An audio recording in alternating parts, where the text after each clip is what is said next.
Hi everybody, welcome to Chapter 1, Part 2. In this section, we're going to cover theories of human development. I am going to probably not do the video, the little square with my face in it, for the rest of the PowerPoint presentation. You guys let me know via email if you just really want to see me in the little square or if it matters to you. If it doesn't matter to you, then I won't do the video portion. I'll just do the narrated PowerPoint. So let me know. In this section, we're going to look at theories of human development. We're going to start off by looking at 3 different ancient theories of development, and then we're going to move on to more modern and more scientific conceptions of human development. We're going to start off by looking at 3 ancient traditions about development. The first will be a Hindu developmental theory. The second will be a Greek theory from Solon, which has approximately 10 stages, and the Jewish Talmud, which has about 14 stages. So we're going to take a look at these 3 ancient conceptions of human development. This image shows us a little bit of detail about the Hindu theory. The first stage is the apprentice stage, which starts from age 0 to 25. At this stage, the person is dependent on parents, learning the skills for adult life. The next stage is householder, ages 26 to 50. It's the peak of responsibilities, working, providing for wife and family, and taking care of elderly parents. The next stage is called forest dweller, from 51 to 75. When the first grandson is born, ideal is to withdraw from worldly attachments, cease sexual life, reduce work responsibilities, and increase devotion to prayer and religious study. The last stage in this theory of development is renunciant, and I'm not sure if I'm pronouncing that correct. This is ages 75 to 100. It is where you are to prepare for the end of this life and entry into the next. Hindu tradition believes in reincarnation, and that is why they're preparing for the next life. So each one of these stages, these ancient traditions that we're going to look at, they are also focused on males. They are not considering a female course through development, only a male perspective on development.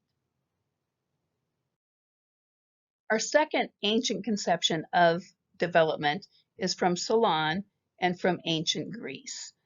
In this idea, there are several stages, once again, and I'm not going to go over each one of these stages because it would take quite a bit of time. But once again, we're looking at development in stages, and we are going all the way to the age of 100. So during each of these stages of development, there is a specific thing that people are supposed to be doing during this time period. For example, ages 42 to 56, there's 2 7-year segments combined in this stage when the tongue and the mind for 14 years are at their best. So according to this particular tradition, you are very intellectually the best at this age.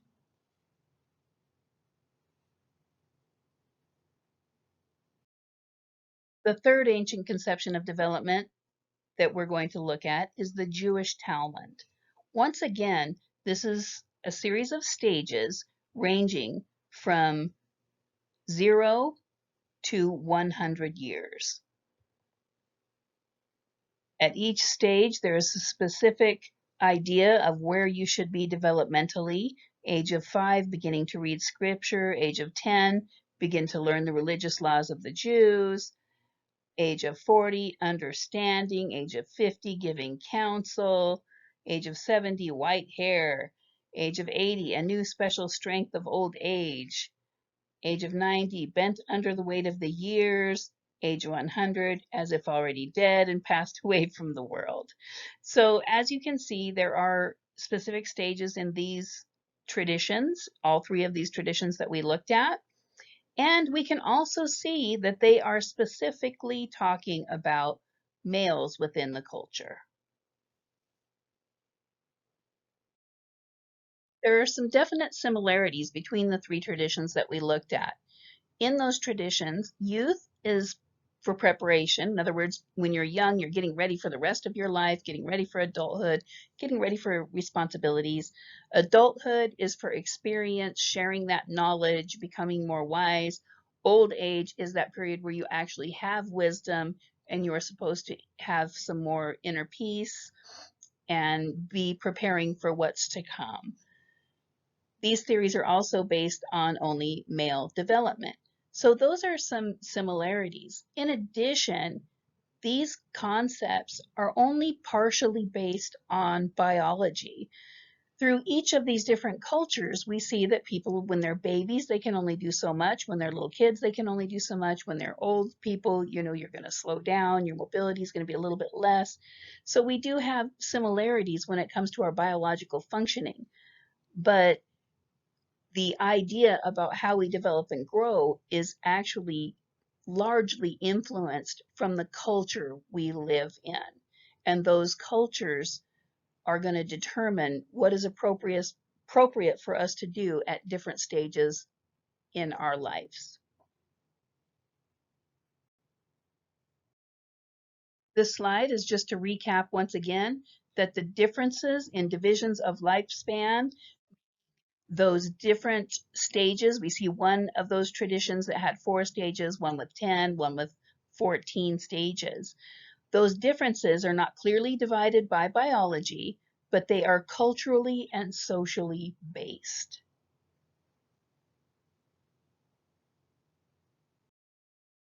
This slide shows a boy who is 13 years old, and according to the Jewish tradition, which is his culture, that is the age of moral responsibility, where he's supposed to step it up with his readings and his knowledge of the Jewish religion. Another person, maybe a boy that is 13-year-old in a African culture or maybe in China or some other culture, will have specific responsibilities, specific expectations for them at that age based on their culture. With this slide, we come into some of the more modern theories of development, starting off with Freud's psychosexual theory. And I'm going to have to take just a minute to talk about Sigmund Freud. His theory, as you can see on the slide here, let me get my pointer, is the psychosexual theory. It is based on Freud's beliefs of sexual desire as the driving force behind human development. Now, if the only thing you know about Sigmund Freud is that he has this developmental theory which is based on your sexual desire, you may not have a very good vision of him and who he is or was. For example, when I was a new psychology student, I would just kind of roll my eyes at anything to do with Freud. Once I learned about his personality things and his psychosexual theories, I didn't really think that much about him. However, as I grew in my knowledge of psychology and I learned a lot more about Freud, I learned how very important he was. To us these days, it seems like a no-brainer that we have a subconscious motivation. So sometimes we do things without knowing why we do it. And we also know that children think differently than adults do. Well, back in Freud's day, these were not common ideas. Everybody thought basically that children were just little adults and that we obviously would know what we're doing and why we're doing it. So the idea that we have a subconscious and that we can do things without our own conscious knowledge of doing it was a very huge breakthrough. In addition, he came up with a lot of therapeutic ideas that could be very useful and that are useful to this day. So I just wanted to take a minute and tell you a little bit about Freud. I could talk for a long time about him, but I'm not going to. So once again, the first theory we're going to talk about is psychosexual theory that is put forth by Sigmund Freud. It's a little out there. It is based on his belief of sexual desire as the driving force behind human development.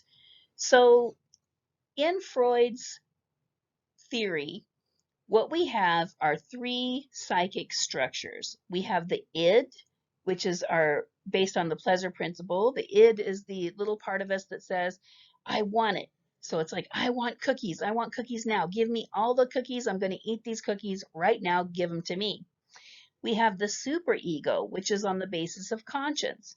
It's the little angel that sits on your shoulder and says, no, you mustn't have a cookie. Cookies are bad. They'll rot your teeth. They'll make you fat. Never have a cookie. Cookies are so totally bad. So our id is our little devil on the shoulder, our superego is the little angel on the shoulder, and our ego is the basis of reality. So ego is the one that negotiates between these other two. So the ego works it out that, okay, you can have a cookie, but you can only have 2 cookies, and you can have them after you do the thing you're supposed to do, like your homework. So these are the 3 psychic structures that work our motivations and our personality according to Sigmund Freud. So this slide depicts the different stages in Freud's psychosexual theory of development. We will start with infancy. Infancy, if we think about it, what do little babies like to do? They put everything in their mouth. All their pleasure, according to Freud, comes from oral sensation. So you have sexual sensation centered in the mouth, pleasure derived from sucking, chewing, biting. So according to Freud, if an adult never really got past this stage, they would bite their nails, maybe be a smoker, maybe overeat. All of those things is because you did not maybe stay breastfeeding long enough, or some other issue with the oral stage that made you now be a nail biter or a smoker or an overeater. Toddlerhood is the anal stage. At this stage, sexual sensations centered on the anus, high interest in feces, pleasure derived from elimination. Okay, so what happens during toddlerhood? Potty training. So related to this stage, we've heard of people saying anal retentive, or people who are so anal, have to control everything. That comes from this. And there are different types of being stuck in the anal stage as well. Early child, and during this stage, well, the next one is the phallic stage. This is in early childhood. This is sexual sensation moves to the genitals, sexual desire for other sex parent, and fear of same-sex parent.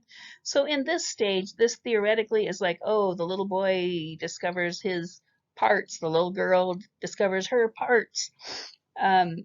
And according to Freud, during this stage, little boy will fall in love with his mother, want to kill his father, then become afraid of his father because his father knows that he's going to try to kill him to get to the mother. And so he becomes so afraid that he suddenly gets out of that stage. So that is called the Oedipus theory, or the Oedipus complex.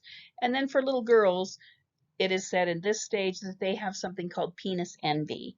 So at this stage, little girls are supposed to be like in love with their dad because they are their penis substitute, and their mother doesn't have a penis, so obviously she must have taken that penis from her. So you don't like your mom. And we have all of these crazy things going on. And then pretty soon they move over to the latency stage. So that's in middle childhood. Latency is where sexual desires are repressed, focus on developing social and cognitive skills.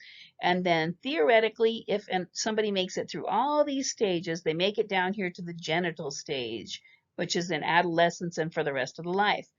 This is the reemergence of sexual desire now directed outside the family. So at this point, it's theoretically that you will be able to have a healthy sexual relationship with somebody outside of your family.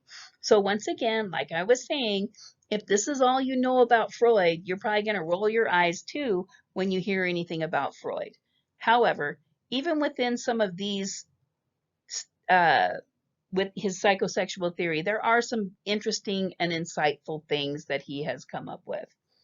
So try not to roll your eyes too much. And if you're interested, just try to learn a little bit about Freud and his contributions to the field of psychology, because he's had some very wonderful contributions. After Freud's development of his psychosexual theory, a lot of other theorists thought, well, that's interesting. However, I don't think that all development and all motivation is based on our sexual desires. A lot of theorists agreed that Freud was brilliant and found the unconscious, so that the discovery of our unconscious motivations, that there's more in play than meets the eye. One of these theorists was Erikson. Erikson was also educated in Vienna. He was a psychotherapist as well. He learned with the same teachers that Freud had learned from. And he decided, well, I don't think I buy into the psychosexual theory. And he came up with his own theory of development. His theory was based on how a person grows and develops within their social environment and within their culture. Erikson's theory is a psychosocial theory of development. Once again, it focuses on the social and cultural environment, not sexuality or sexual motivations, and it is a lifespan theory. It is continued throughout the lifespan, not limited to the first few years of life, such as Freud's theory was. There are 8 stages of development, according to Erikson, and they are all characterized by having a specific crisis and resolution. We'll go ahead and take a look at this theory on our next slide. This slide depicts the 8 stages of Erikson's psychosocial developmental theory. The first stage is called trust versus mistrust. So this happens during infancy. This is the stage where a child is very dependent on their caregiver. If the needs are dependently met, infants develop a basic sense of trust. So if that infant is changed when it's dirty, is fed when it's hungry, is cared for, then that infant will develop a sense of trust. If that infant is left to cry in a soiled diaper, nobody responds to its needs, or when somebody does respond, they are not giving an adequate response, then that baby will learn mistrust. The next stage is autonomy versus shame and doubt, and this stage is occurring in toddlerhood. During toddlerhood, children are starting to kind of stretch their little wings a bit. They're trying to exercise their own will. They're developing a sense of self. They are wanting to do things for themselves. And in this stage, according to this theory, the child will develop either autonomy or shame and doubt. An example would be, say a toddler is trying to put their shirt on and they put it on backwards and crooked or something, and the parent gently helps them correct this, or maybe if it's not a big deal, just kind of lets them wear it like that. Say they are very gentle and kind about how this child is learning their independence, then that child would develop autonomy. If, say, on the other hand, the child is putting its shirt on backwards and the parent's like, oh, let me do it. You can't do this. You're doing it all wrong, and just jerks it off them, jerks it back on them. That child may instead develop shame and doubt. That's just an example to kind of give an idea about how these things work. The next stage is an initiative versus guilt. This starts in early childhood, is when this stage occurs. Preschoolers learn to initiate tasks and carry out plans, or they feel guilty about efforts to be independent. So, for example, maybe in this stage of life, maybe this child has been given the responsibility of feeding the cats. So maybe they're allowed to feed the cat or the dog, and they get to carry the little cat food and put it in the dish. Maybe the child takes the cat food and spills it all over the floor, and at that point, a parent can either go and show them how to get the broom and how to sweep it up and how to take care of all of that, or maybe the parent yells at that child and says, you need to be more careful, you're being clumsy. I can't believe you just spilled that on the floor. And they run and get the broom and they clean it up and glare at the kid. And in that stage, that child may end up getting a feeling of guilt rather than initiative. The next stage is industry versus inferiority. children learn the pleasure of applying themselves to tasks, or they feel inferior. So this is kind of the stage where we have a school-age child. In this stage, we're looking at kids who are in middle childhood. This is a time where they're in class, they're being compared to their classmates, they're comparing themselves to their classmates, and in this stage, they may develop industry or inferiority. The children learn the pleasure of applying themselves to tasks, or they feel inferior. Oftentimes in this stage, a child may think to themselves, well, I'm really good at math. I may be bad at English, but I'm really good at math, and that still helps them to have that sense of industry versus inferiority. So this has to do a lot with their relationships that they're starting to form outside the home, at school, those types of relationships. The next stage, which is identity versus role confusion, this is adolescence. So teenagers work at refining a sense of self by testing roles and then integrating them to form a single identity, or they become confused about who they are. So this is the stage where a lot of kids will, want to wear their hair different or color their hair, or try, maybe they're going to be punk for this month or two, and then the next month they're going to be, I want to say emo, but that's not the word I'm looking for. But they want to try out their different hats. They're going to try out some different hats and see what feels most comfortable for them and where they feel like they fit in the most, or what feels best to them. Now, during this period of time, it is thought that the child will either develop a sense of identity or a sense of role confusion, so that they don't have a good sense of self. The next stage is intimacy versus isolation. Young adults struggle to form close relationships and to gain the capacity for intimate love, or they feel socially isolated. During this stage, this is young adulthood. This is young or early adulthood, where people are having those romantic relationships and starting to develop strong bonds, or maybe they haven't developed the social skills for that, and they end up feeling isolated, not able to make those personal connections, which leaves them with a very much isolated feeling. The seventh stage is in middle age. So this is middle adulthood, and it is generativity versus stagnation. This is the stage where I am.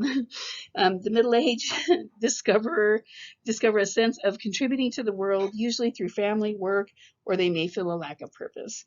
So at this stage of life, adults in this period are wanting to, if they will either go to generativity would be an adult that wants to give back to society, share their wisdom, maybe volunteer at the library at the kids reading program, maybe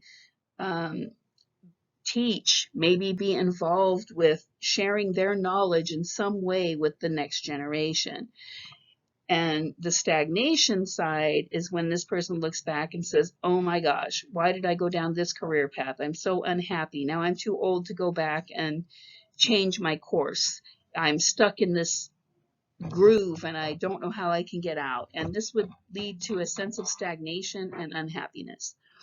The eighth stage in Erikson's psychosocial developmental model is integrity versus despair. Now this is late adulthood.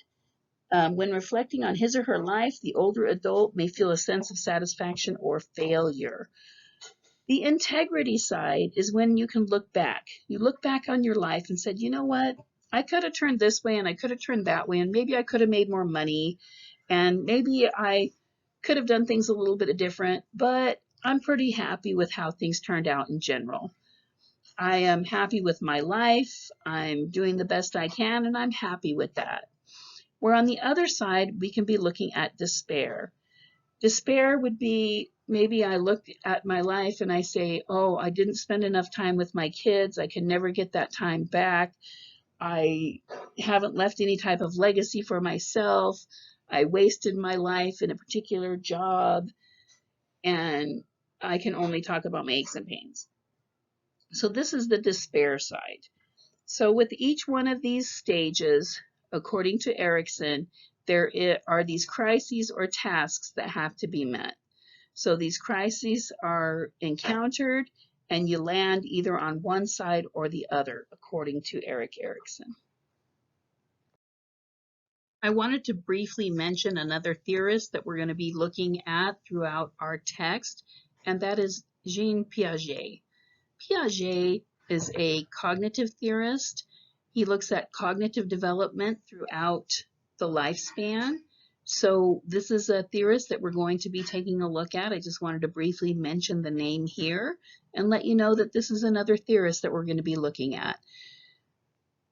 Piaget is also a stage theorist, meaning that there are certain specific stages that somebody develops through according to his theory.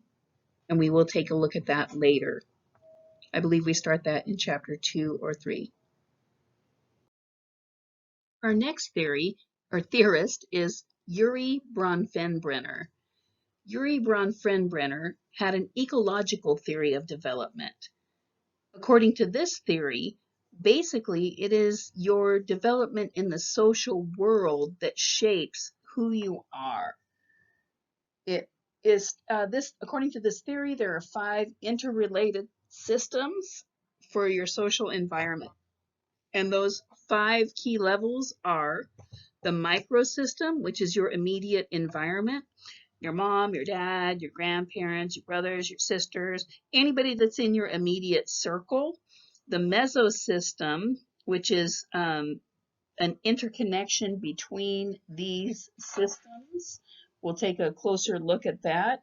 The mesosystem is the link between like your family, your classmates, anything that's immediately around you, and the institutions that you, and the social institutions that you are connected with.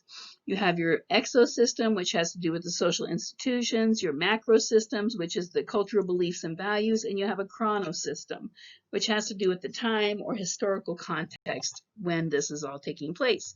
So the next slide will be an image that more defines that theory. This is an image of Bronfenbrenner's ecological theory. That name is just fun to say. Bronfenbrenners. Anyway, I think it's fun to say. Okay, so we start off, let me get my little pointer. Okay, there we go. With the individual. So here's your individual and your individual characteristics, your sex, age, health, etc. Then directly outside of the individual is our microsystem. This is your immediate environment. It includes your peers, your friends, your religious leaders, co-workers, classmates, family. Next, we have our mesosystem. The mesosystem is the network or interconnections between the microsystem, between these microsystems. The exosystem includes your social institutions. For example, your church, your school, whatever media you listen to, that sort of thing. That is the exosystem. And the macrosystem has to do with the culture that you are raised in, the cultural values and beliefs that you have. And then outside of this circle is something called the chronosystem. This is the historical context of when these things take place. So, for example, if you lose your job at a certain point in time, that's going to affect you differently. Like if you lose a job as a teenager, that's going to affect you differently than if you lose a job when you're married and have 3 kids and you're an adult. So as things affect these systems, you also have to consider the time or the where you are in development, and those things impact how these things are perceived. To go back to something that was talked about in our introductory video when I was talking about our course and when I talked about our textbook, we are going to be viewing human development from a cultural perspective. We are going to have a cultural developmental framework. In other words, we are going to remember to consider that humans always develop within a culture. Whatever culture you are raised in, will help you determine whether or not you're going to get higher education, whether you're expected to have children, whether you're expected to marry. A lot of major life decisions are going to be impacted because of the culture you are raised in. We must study development in diverse cultures. It is important, especially in the global world that we live in, where we are very connected in different parts of the world now, that we have to understand that there are a lot of different ways that we differ with the way we develop and grow. This is not talking about the biological side. What I'm talking about is the social and cultural expectations that we have. We may have very different things that are expected of us at different ages. And because we live in a very diverse society, we need to make sure that we understand some of these differences. Many cultures are rapidly changing. Cultural identities are becoming more complex. I mentioned this previously, that oftentimes people's cultural identities can be very different from one another. You can have two kids that were raised in the same home. Maybe one parent is from one minority culture, maybe the other parent is from a majority culture. One child might feel like they're 100% part of each of those cultures. Another child might feel like they are not at all a part of either one of those cultures. So there are many different ways that people will interpret their own cultural identities, and it is becoming more and more complex, and that is an impact of immigration. As people move to different places throughout the world, those ideas about their own cultural identities become more complex. So our text is going to take us through development using a cultural developmental model. Our text is going to take us through the following stages of development: prenatal development, infancy, toddlerhood, early childhood, middle childhood, adolescence, emerging adulthood, which is a new stage of development, young adulthood, middle adulthood, late adulthood. We are also going to be taking a look at the death and dying and afterlife beliefs. I want to say thank you guys for listening. I am doing my best here with these PowerPoints to try to not have them be quite so boring, but you know, it's online, so we'll do the best we can. The next few slides include appendices that provide more details about some of the slides we have viewed. If you click on the link on the corner of the slide that has an appendix, the link will take you to that appendix. You may also click on the link in the appendix and it will take you to the appropriate slide. Those little appendices will provide you with a little bit extra information on the slides that have appendices. Anyway, thanks again, and I hope you have a lovely day. Until next time, bye.